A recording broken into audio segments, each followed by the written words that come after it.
علیکم ورحمۃ اللہ وبرکاتہ۔ اعوذ باللہ من الشیطان الرجیم، بسم اللہ الرحمن الرحیم۔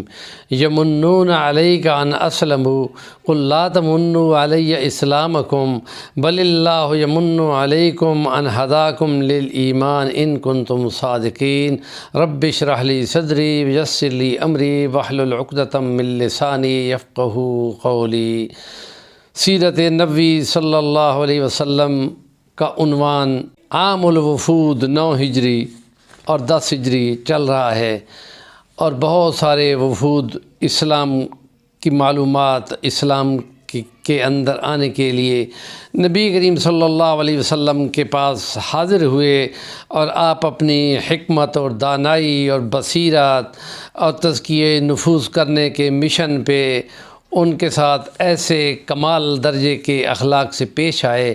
کہ وہ تمام وفود بہت خوش اور فرحاں اور شاداں اسلام میں آئے اور آگے اسلام پہنچانے کا باعث بنتے رہے۔ ہمارے اس ولاگ کو، جو آج 9واں ولاگ ہے عام الوفود کا، اور اس میں بنو اسد ایک بڑا قبیلہ ہے، جنگجو قبیلہ ہے، اور اس کی ساری کوشش مشرکین مکہ کے ساتھ ہو کر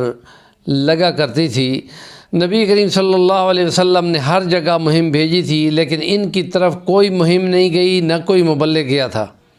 یہ خود اپنے طور پہ مایوس ہو کر نبی کریم صلی اللہ علیہ وسلم کی خدمت میں حاضر ہوئے، اور ان کے بڑے 10 سردار تھے، جس میں زرار، طلحہ وغیرہ کے نام آتے ہیں، وابصہ کے نام آتے ہیں، اور یہ کہتے ہیں کہ ہم بہت دور سے آئے ہیں، اور ہم آپ کے کسی مشن یا کسی تبلیغ کے بغیر آئے ہیں۔ تو اس بات کو خدا نے ان کے اس کو شکوہ کر کے بیان کیا ہے کہ خدا نے تم پر احسان کیا ہے کہ تم پہ ایمان اسلام پہ وہ لایا ہے اور تمہیں ہدایت دی ہے، تو تم کیوں یہ بات احسان کی جتلا رہے ہو کہ تم نے احسان کیا ہے کہ تم مسلمان ہوئے ہو؟ بلکہ اللہ نے تم پہ احسان کیا ہے کہ تمہیں اسلام پہ لے آیا ہے، اور تمہاری دنیا اور آخرت اور عاقبت بن گئی ہے۔ اور اس لیے یہ لوگ جب نبی کریم صلی اللہ علیہ وسلم سے تعلیمات لیتے ہیں تو اس سے فیض یاب ہوتے ہیں، اور پھر ان میں سے ایک سوال ان کا یہ تھا کہ یا رسول اللہ، پرندوں کی بولیوں سے شگون لینا کیسا ہے؟ آپ نے فرمایا کہ ناجائز ہے۔ ہم اپنے ناظرین سامعین کو کہیں گے کہ یہاں ہر قوم میں ایسے شگون اور ایسی بدگمانیاں عموماً چل رہی ہوتی ہیں، جیسے صبح صبح کسی کے منڈیر پر کوا کے بولے تو وہ کہتے ہیں کہ یہاں کوئی نہ کوئی مہمان ضرور آ رہا ہے۔